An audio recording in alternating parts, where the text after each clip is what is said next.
Mas houve uma parte importante do memorando que ninguém pensou em aplicar. E o discurso sobre o memorando não é o que nós conhecemos hoje. Qual é a parte do memorando que começa a ser aplicada desde o início? E isso também é muito significativo. É a parte sobre legislação laboral. Muito antes de haver a preocupação obsessiva com o déficit, que é muito mais tardia, houve desde o início uma preocupação importante, porque era o discurso que vinha de muitos setores próximos do governo e do próprio Passos Coelho, Catroga e outros, que era, em Portugal, há um desequilíbrio nas relações laborais. Ou seja, os operários têm mais poder que os patrões, para dizer de uma forma grosseira. E esse desequilíbrio, desde o início, começou a ser combatido. O que, aliás, é uma das razões, porque mesmo hoje, havendo crescimento económico, não é líquido que haja crescimento social. Porque não havendo mecanismos de distribuição equitativa dos rendimentos, necessariamente o crescimento de algumas empresas não significa o crescimento nem a melhoria das condições de vida dos portugueses. O grande baque, que aliás até tem uma imagem física, é quando, numa reunião com a Troika em 2012, Gaspar percebeu que não cumpria os objetivos do déficit, que era apresentado como o alfa e o ômega. E se recordam, Passos Coelho, que está numa dessas reuniões, sai com um aspecto completamente aflito e faz um apelo dramático ao PS para fazer uma revisão constitucional, visto que eram precisos 4 mil milhões de euros de cortes no Estado. E aí é que começa a austeridade que nós a conhecemos hoje. É aí que começa. Até então, não só não havia consciência dos problemas de controle do déficit, como não havia a linguagem que nós hoje associamos aos últimos anos.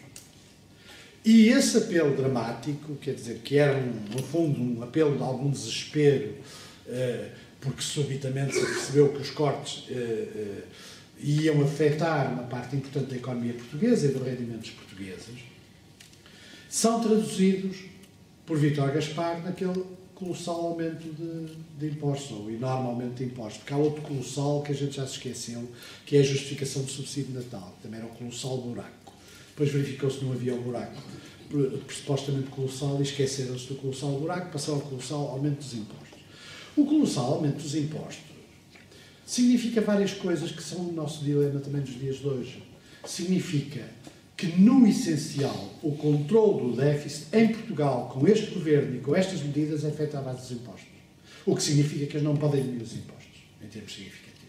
Podem fazer pequenos arranjos, porque esse é o cerne do controle, é o aumento significativo dos impostos. Feito por todo lado, feito pelo IMI, feito pelo IRS, feito pelo IRC, feito de todas as maneiras, de todos os azimutos, como diziam os militares. E isso, evidentemente, foi feito sem qualquer preocupação sobre a situação portuguesa. E então começou a aflorar o discurso que nós conhecemos hoje. O discurso que muitas vezes chamam neoliberal, e que eu acho é atribuir-lhe melhor mérito o nome do que aquilo é, que é um discurso de desespero, em que o centro da consolidação são os impostos. E como foram feitos de forma para todo lado, não se pensou Portugal. O grande problema dos últimos anos é que era possível obter os objetivos do memorando e era possível controlar o déficit e as contas públicas de uma forma muito menos económica para a melhoria das condições de vida das pessoas.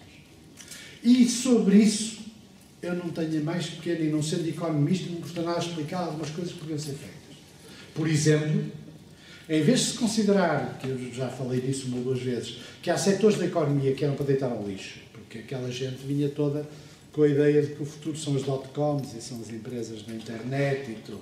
E então tinha um enorme desprezo por setores importantes da economia portuguesa. A restauração, por exemplo, mas também a pequena construção civil.